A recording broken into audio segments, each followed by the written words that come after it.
Watching Kyle's unboxing videos again? Yeah, he always finds the coolest... No way! A robot dog? Gotta ask where he got it. Or use your Samsung Galaxy S24 Ultra. Just draw a circle around the dog on your screen, and it shows you where to buy it right in the app. Whoa, I just learned a new trick. And that for once, I beat Kyle to the next big thing. Circle it, find it with the new Galaxy S24 Ultra and circle the search with Google. Get yours now at Samsung.com. Internet connection required. Results may vary based on visuals. Can you dig it? With a Bobcat compact excavator, you can. Up to $6,000 in rebates on select models and 0% financing for 36 months. Check us out at Bobcat of Charleston in North Charleston.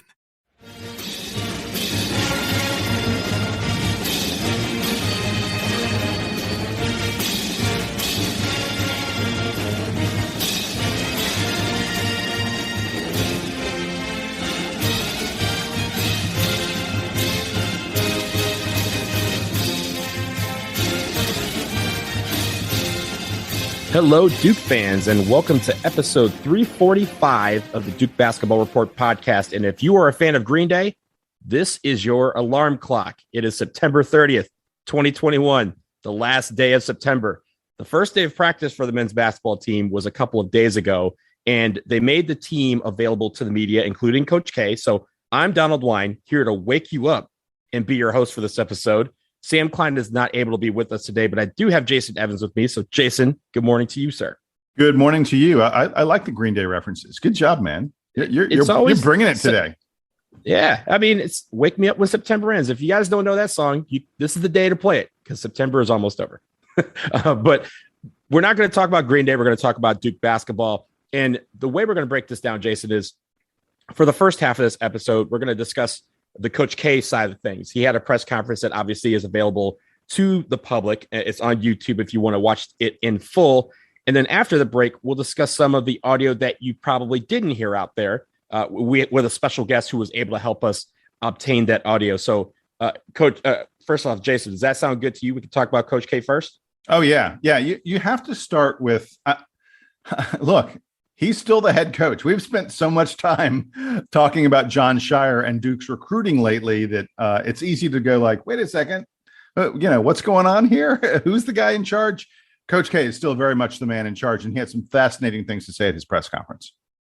Yeah, and honestly, that leads me into the first bit of audio that I want to discuss here. This clip is about Coach K speaking about what obviously will be his final season in Durham, and an interesting thing, he's directed his staff and everyone else around him on the team not to say this season. So let's listen to this answer from Coach K about savoring his last season in Durham.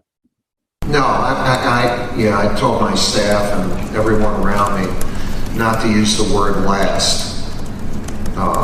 This is my 47th year, my 42nd year at Duke.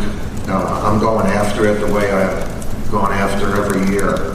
And as soon as you start saying savor, let's remember this thing or whatever, I think you open up the door for rationalization of, not putting it all out. In other words, well, it might be okay not to do it to this level or whatever.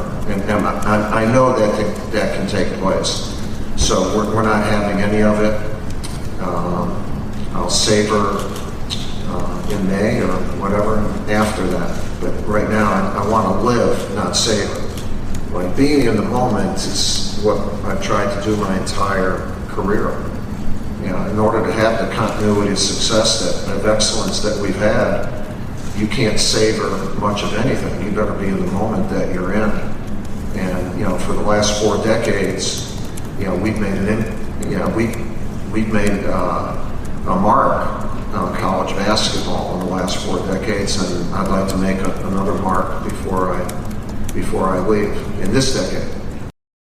So, Jason, I think from this clip, for me, obviously, I kind of like this, right? In a way where you're saying, hey, I don't want this to be about my last thing. He doesn't want to make it about him. He wants to make it about the team's journey this year, which he's done every single year.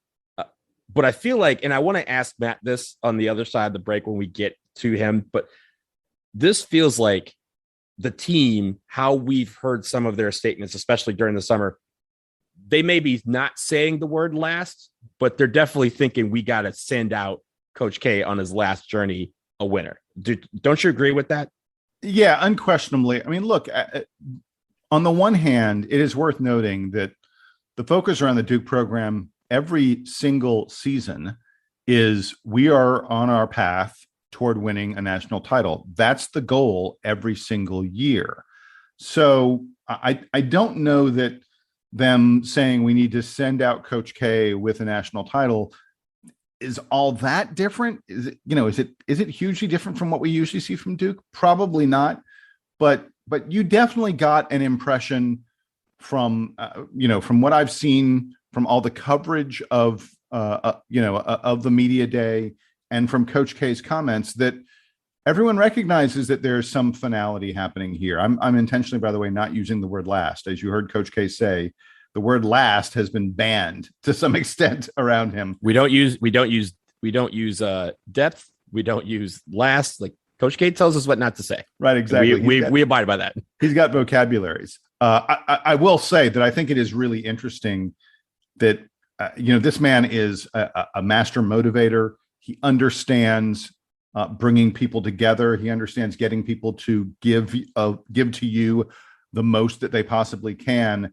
And the fact that he says and recognizes that if you even put sort of this notion of, let's reflect, let's look back on it. If you put that kind of notion out there, that it takes your focus away from pushing toward your goal. I wouldn't have thought that was something that he needed to worry about that would be a problem, but it's clear that he knows it could be a problem. And I think, no one better than Coach K to recognize that kind of thing, nip it in the bud right away and say, our focus is on looking forward. Our focus is on being in the moment. And Donald, this, if you've done as many, Coach K press conferences as you and I have, he is always talking about being in the moment. And I'm not even remotely surprised that he said, I'm not looking back on 40 plus years of coaching right now. I'm in the moment with this current team, and I'm focused on us reaching our goals, which is, as he said, putting another mark on the world of college basketball before he's done. One of the things that he's had over the course of his, legendary career, both at Duke and just in general, is the two words, next play, right? Like we never focus on what just happened. We never focus on things that are well down the road. He always wants to make sure that his team and his guys, as he puts it, focus on the next play, just that next play. And part of that, Jason, as you know, is to alleviate pressure, because pressure builds if you keep dwelling on things that have already happened or dwell about things that are coming down the line. And if you just zero all that out and focus on just one play, one possession, one defensive stop, one free throw, then that pressure is alleviated a little bit. And I feel like what he's doing here is a little bit of the same, because a lot of people are looking towards that end goal for this year to win a national championship, but also to send him out a winner. And he's saying, just worry about this practice. Just worry about this possession. Don't worry about me. It's not about me. It's about our journey together and the steps that we have to take begin. We can't step to March and we can't step to the first Monday in April from August or from September. We can only step, one step at a time. And I think what he's trying to do is instill in his guys that, hey, don't put that pressure on yourselves. Don't let other people put that pressure on you either. Focus on what we have right in front of us and the here and now, the moment, and getting better in that moment. It is worth noting, though, that Coach K and everyone else acknowledge that there has been something different this summer for the team, which is that Coach K has not been out there recruiting. And in his press conference, we're not going to play the sound, but he talked about the fact that John Shire is the guy going out, spending weekends watching AAU tournaments, traveling to do in-home visits with these recruits and really being the lead recruiter. But Coach K spun that in a very, very positive fashion when he said that he prefers to spend time on the court with his team versus spending time recruiting and watching other teams. And then he talked a lot about how he's building more of a relationship with this team than he's had in the past. He has more time to bond with them. He has more time to coach them, even though, he's limited by NCAA rules about how much he can coach them. But I thought that was a fascinating part of sort of the changes that are happening around the program. We are getting maximum Coach K to some extent with these players this summer and this year, because he is uniquely focused. We always talk about in the moment, Coach K in the moment. This moment is his final moment. So we're really getting the most we can from Coach K, and I'm super excited about that. And he's more relaxed. You could tell that immediately. Just how he still has the fire. He still has the passion. If you also listen to the little clip that Duke basketball put out about the first practice, he was mic'd up for portions of the practice. Even that, you could still feel the drive. You could feel the passion. You could feel the energy. But he seemed very relaxed. You could tell he's taken some time off this summer. Again, he didn't have to go on the recruiting trail. So I think that is important as well, because we all know that last year took a toll on the entire team. But also he mentioned how stressful last season was. And it's great to see that he's entering with a little bit more, it feels to be a little bit more relaxation and a little bit more, because that he has a little bit more energy and more passion that he normally exudes about his team. Think about last year for a second, if we can. And by the way, it was stressful for them. It was stressful for the whole world. It was stressful for all of us. But, yeah, it was pretty stressful. Yeah, but to have all this happen in a year when, for a variety of crazy reasons, Duke had one of its worst seasons under Coach K, one of its worst seasons in the past 40 plus years. Wow, to have all that happen, and I know they're inextricably linked, but the ability to put that aside and then bounce back and have what we hope will be a really special final season for Coach K, it makes it all the more special that we're coming off of such a weird year that ended in such unsatisfying fashion. Yeah, absolutely. And speaking of that, I do want to transition into the main bit of audio from Coach K that we wanted to discuss. And that's about Wendell Moore. Of course, Wendell Moore, just like everyone had a year that would be defined as struggling last year, but his progression as a player and as a leader was something that was very much at the heart of a nice clip from Coach K. So listen to him talking about Wendell Moore's progression as a player and what he's looking for from Wendell Moore this season. You mentioned earlier that you don't think of front court players as basketball players or back court players, just basketball players. That seems to describe Wendell Moore to a T. He's also played twice as many minutes in big uniform as anybody else on your roster. Is he your Swiss Army knife? How do you see using him this year? Well, yeah, there aren't that many guys on our roster that have been, we have a turnover in roster like a lot of people, but I think he has become that older leader that we've had over the years. In other words, by going through the things you go through as a freshman and sophomore, and learning how to be a player, learning how to be a Duke student, learning how to be a leader, he's benefited from not just the successes he's had, but the times he's been knocked on his butt, the times that people have criticized him. And he's not the only one. I mean, people, you're not that good, or all those things that are said to somebody, and all of a sudden, the guy's good.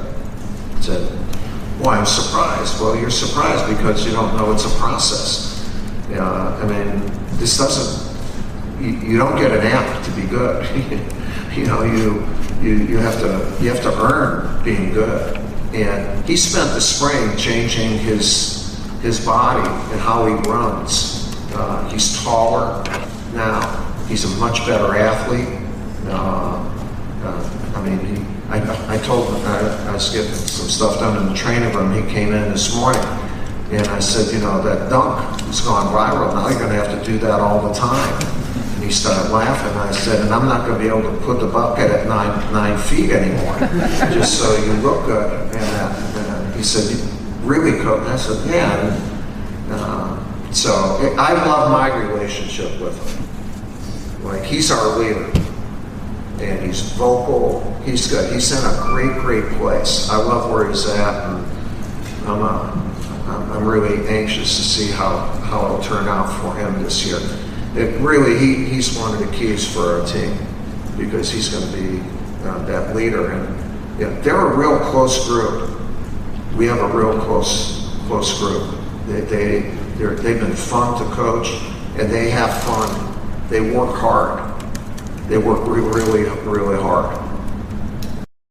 So, Jason, I think we've kind of discussed Wendell Moore's progression even this summer in some of the little clips from the 5-on-5 scrimmages that we've seen released by Duke men's basketball. But I want to start with this. If we're going to get videos like the little 3-second clip of him dunking over what appears to be Michael Savarino, if that's the progression we're talking about, give me that all day, because that was amazing. But I think when it comes to Wendell Moore, you can tell that he's established himself as one of the leaders of this team, and he's taken that responsibility a lot more than as last year, where we, had lengthy discussions and debates about the lack of leadership on the team. He seems to have embraced that a lot more this season. Yeah, and when we've been looking at Wendell Moore, I've been so focused on what position is he playing. And the soundbite we heard from Coach K, it began with Jim Sumner from the DBR, friend of the podcast, Jim Sumner, asking Coach K about Wendell Moore as our switchblade. You can deploy him any way you want, as a guard, as a forward. I think I've focused so much on what role is Wendell Moore going to play, that I haven't focused as much on how has Wendell Moore matured, how has Wendell Moore changed, how has Wendell Moore made his game into something different.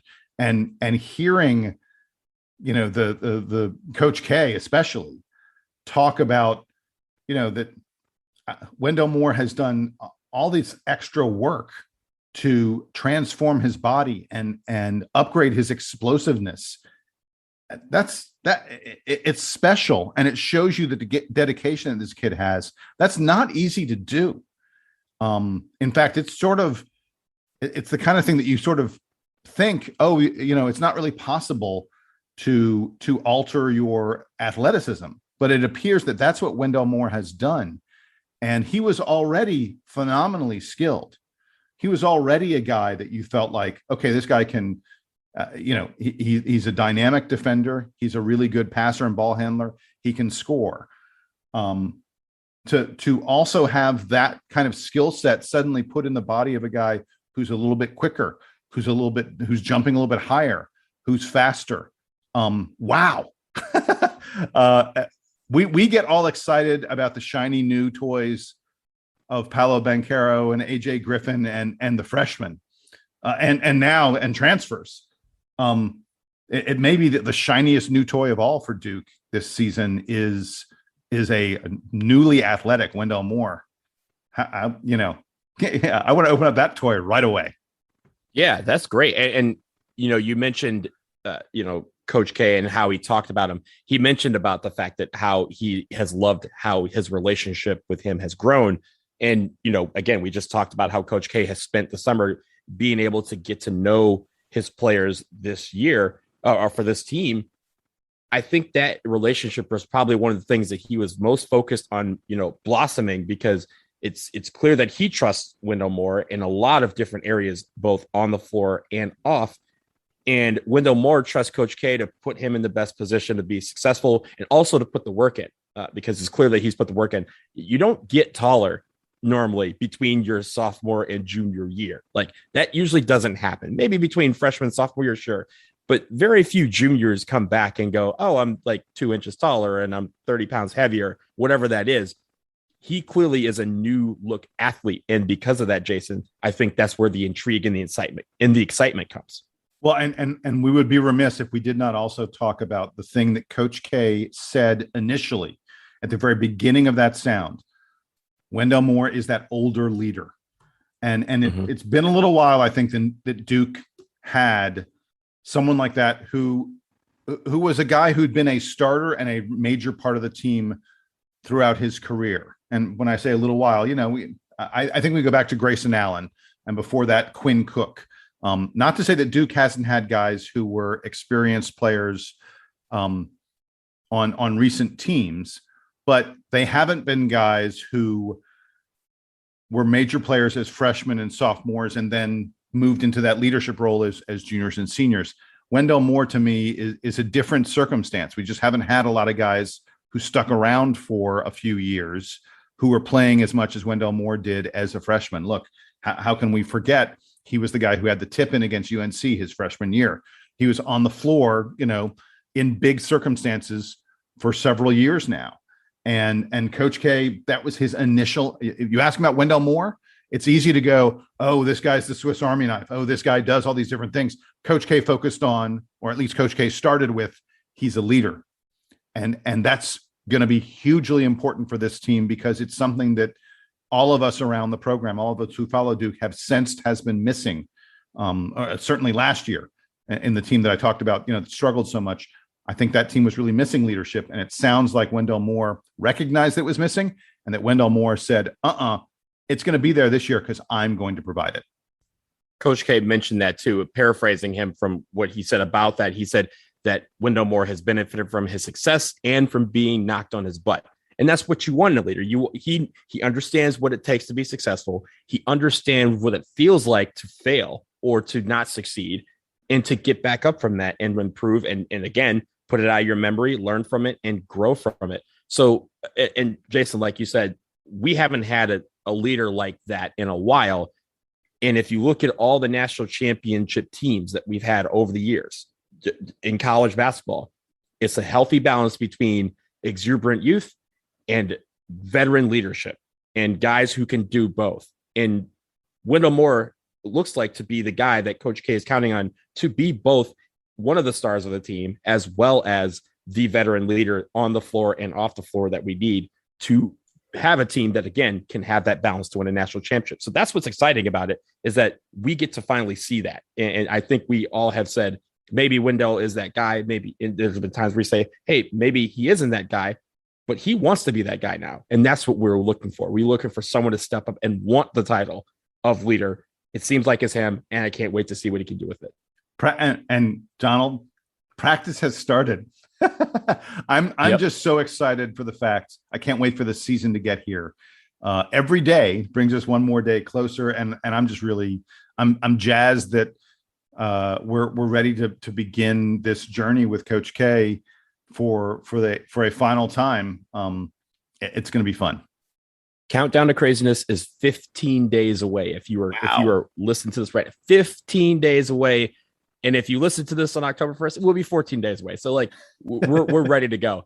But Jason, I think that's enough on the Coach K portion of the audio. What I want to do now is pause for a quick break. On the other side, we will have audio from some of the other coaches and also just discussing some of the other coaches and players and what they said with Matt Burr of WXDU Sports, Duke University Sports radio station. So stick around for more from the first day of Duke men's basketball practice.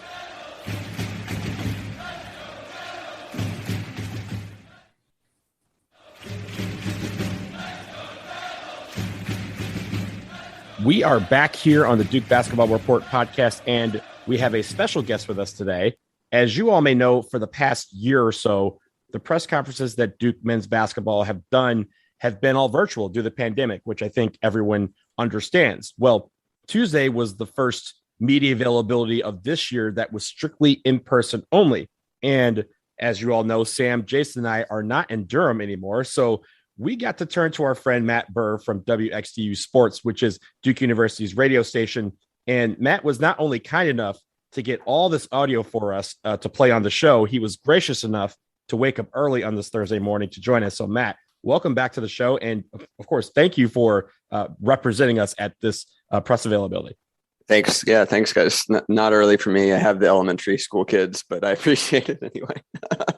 I don't have that life, so sure. I don't envy. I just get up and do a lot of work. But awesome. I want to talk about some of the audio. Before the break, we discussed some of the Coach K audio, which is usually public, but you were able to get some more audio from players and other coaches. And I want to begin with the clip that you took of Coach Carrawell. And Coach Carrawell was speaking about the physicality of the team compared to last season. So everyone out there, take a listen to Chris Carrawell speaking on this year's physicality.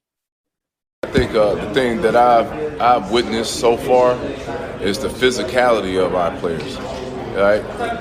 We look like against last year's team, but last year's team, like I used to look at those guys like, man, I'm old, but man, I can push these guys around a little bit. This year's team, I'm looking like I'm trying to pick on somebody, just as a competitor, and I can't. You look at AJ and Apollo's body, their bodies they have grown men bodies, and then Roach has come back stronger, Wendell's stronger. Then you bring in Theo John, who, he's the man of all men, so to speak. And so, just from a physical standpoint, we look different. And these guys are moving. They had a chance to connect early. With COVID last year, we couldn't bring guys in. We didn't really have a summer. And so we was everybody was worried about catching COVID, that you really couldn't connect on a personal level and get to know guys. I think this year we've gotten to do that. And as coaches, we've built great relationships with these guys so far. So it's been just a different energy. So Matt, from my chair, it seems like the physicality of this year's Duke men's basketball team has become kind of a theme. We've heard this over and over again over the course of the summer.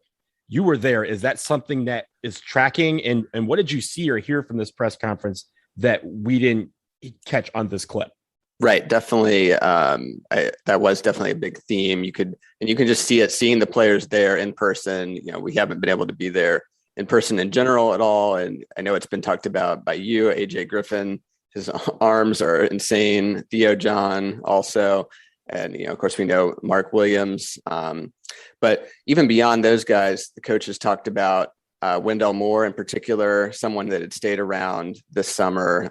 Nolan Smith highlighted that and said, he made the decision to just stay here and work on his body and get quicker, because you can still do that, like ladder exercises, things that improve your quick twitch muscles. And I know there was one clip that the team put out of Wendell having a nice dunk in practice, I think maybe he dunked over. I'm not sure who it was, but it wasn't just a regular dunk. So, but yeah, I think that was more than a dunk. I think that was Michael Savarino who was the victim of that. Okay. And I apologize to Michael Savarino, because that was no, sheesh is like a great way to describe that.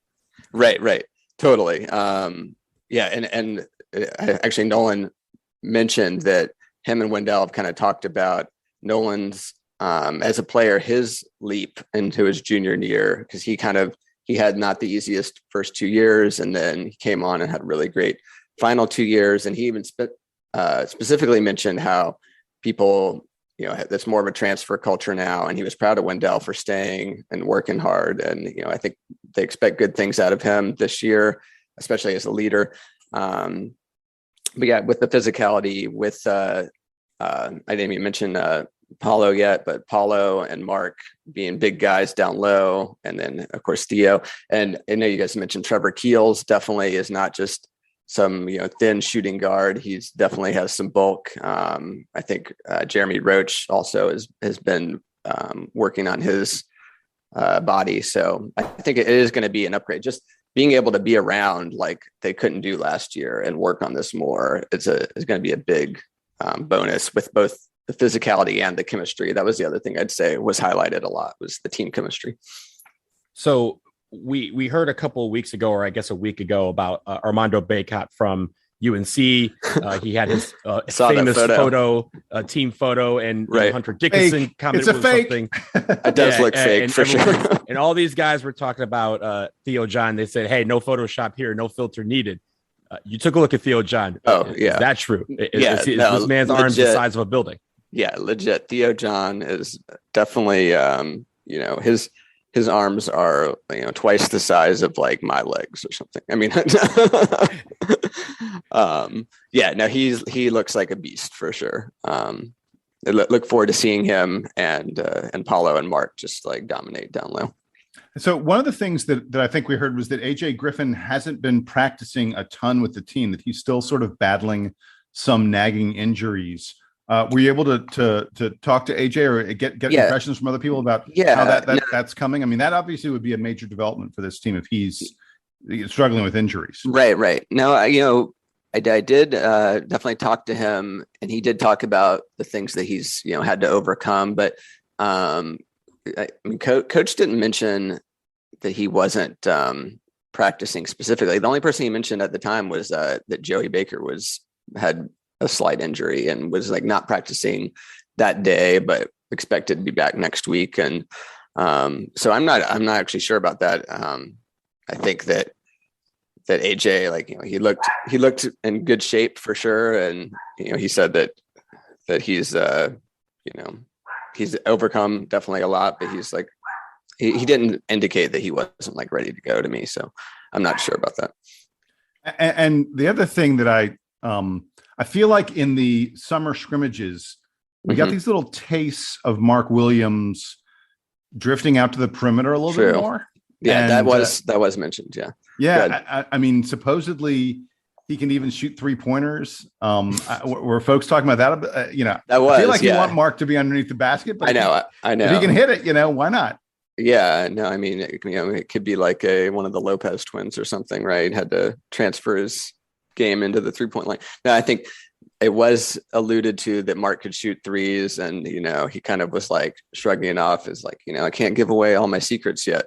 But one thing that they talked about, at least for his post play, was Coach Carrawell said that Mark could like definitely lead the country in block shots, and Mark was like, yeah, that's like one of my goals. So whether he's out there on offense, at the 3-point line, I think that he's definitely going to be down low on the defensive end, swatting away the shots. So, yeah. So speaking of the big men, I want to shift back to the coaches for a second, and because this year we've talked about, coaches talked about how the organization has been set up a little bit differently than it has been years past, especially with now Jon Scheyer coming in as the coach in waiting and being the next coach next year, and some of those assignments being kind of divided a little differently. Tell us about what you heard from, Chris Carrawell or Jon Scheyer or others about what they are doing that's a little bit different than years past. Well, I will say that, Coach Carrawell did mention that he was working primarily with the big men this year, and that was something that was different. It was definitely brought up, some about whether the assistants would be, or specifically Coach Scheyer, be doing things differently with the whole coach and waiting thing. But, Coach K definitely emphasized like they've always had a lot of input, and it was still going to be like that. I think he said that the scouting, at least, it was going to be Nolan and Carrawell would kind of like divide up the scouts, and then Coach Scheyer would like oversee them, and he wouldn't be just responsible for like a game individually, kind of like it would have been in the past maybe. But yeah, I think that Coach K is definitely very high on his assistants, and a few people talked about Nolan transitioning into this new role, being more hands-on, and they all like were enjoying that, saying he's such a great personality, as we all know, and he can be kind of like the big brother figure, but then when it's like time to get after it, he also puts the pressure on them, and he can go out there and like play with them too. He's still got it there on the court. So. Matt, as long as we're talking about the coaching, I think we have to get into, and this isn't necessarily something that you would have discussed a lot yesterday, or a lot this week, I should say, at the mass press conference, but just in general around the program, the notion of Duke's recruiting this summer and how that's working with the assistant coaches. Jon Scheyer essentially functioning as, head coach in waiting, but being out there as current coach recruiting. Yeah. What was, were folks talking about that very much? I mean, obviously Shirer's having unbelievable success in this role as recruiting for next year, even though he's currently, the assistant coach on this year's team. Yeah, no, Coach K definitely said their plan that they put into place has been working out tremendously, and he's not like naming the recruits by name, but he said, we wouldn't be having the recruiting we're having if I had just kind of pieced out in April and gave it to you guys to go ahead and take over. I mean, maybe like the fact that Coach K can be the one over the summer, he's there working with as much as you can, because he does point out how you can't be around the guys for only a certain amount of hours, but he allows the assistants to go out there and go to the peach jams, and they can just focus on that. And then Coach K can be back there working with his group. And he did mention even, Mrs. K was very happy with the arrangement. It was kind of like, why didn't you do this 10 years ago? And he joked like, what, retire? Like, no, actually. And there was I recall there was a great line in Coach K's press conference where he said, look, it's not that I don't enjoy being at an AAU tournament on a Sunday, but I'd rather be coaching my guys. I'd rather be on the floor doing the coaching. And I think you could sense that even though he didn't want to put down the whole AAU thing, he was probably like, actually, I don't want to be at the AAU tournament on a Sunday. Oh yeah, totally. I can understand that. It was definitely, he seemed to be in great spirits, and I did hear a little bit with talk to Michael Savarino, who obviously has the extra personal connection to Coach, and just talking about what he's like off the court, and he's like, he's just a grandpa, and they said how at family dinners they don't bring up basketball at all unless it's definitely not the first thing. And so I think Coach K is he's going for it here, and then he'll have a nice retirement. But they did make a very specific thing that he wasn't going to use the word last. That was kind of like, this is not this team's last season. It's like their one season together, and some of these guys will have obviously more seasons down the road as well. And so we all know Coach K, one of his main things is like live in the moment. And that's like part of why he's been so successful. And he's definitely abiding by that this season as well. Matt, we played that sound earlier with Coach K talking about the fact that he doesn't want to use the word last anymore. Exactly. Can you give me, I just wanted a little bit of, you've been to these events before. Right. You've been around the program for a while. Yeah.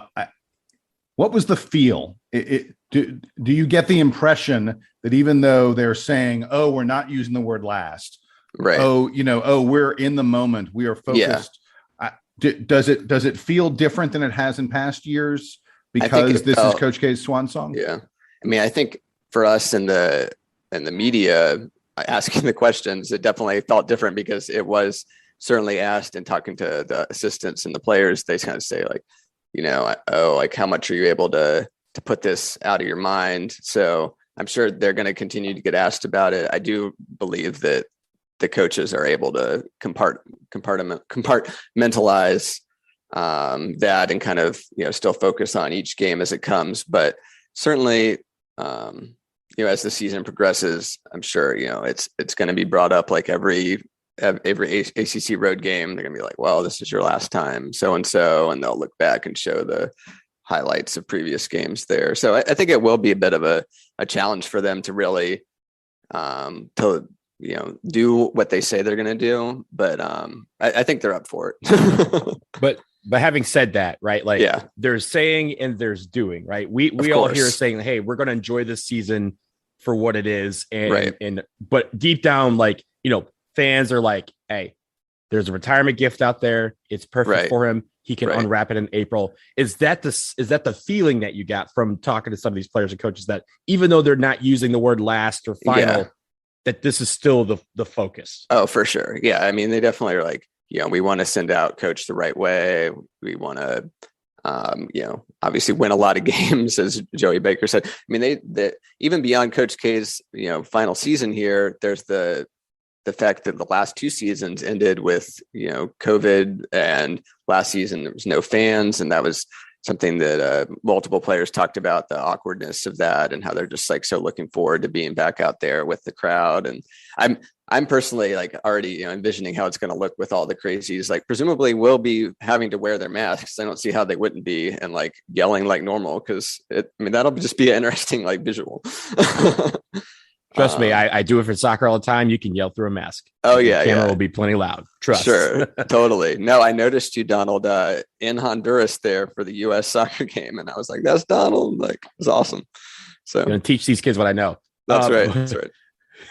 But Matt, before we get out of here, do you want to tell the people where they can follow you on social media or WXDU? Oh, sure. Yeah, we have the Twitter handle WXDU Sports, and then the show it's been in flux with the COVID precautions at Duke, but it is going to return this fall on Sunday evenings. So check the WXDU page for the specific schedule. It's still being ironed out. But yeah, WXDU Sports, that's our Twitter handle. And I know you guys plug the Duke soccer team as well. And I'm a former soccer manager, so I've been following that. And both teams doing great. And we have football this weekend at UNC. So big weekend for Duke.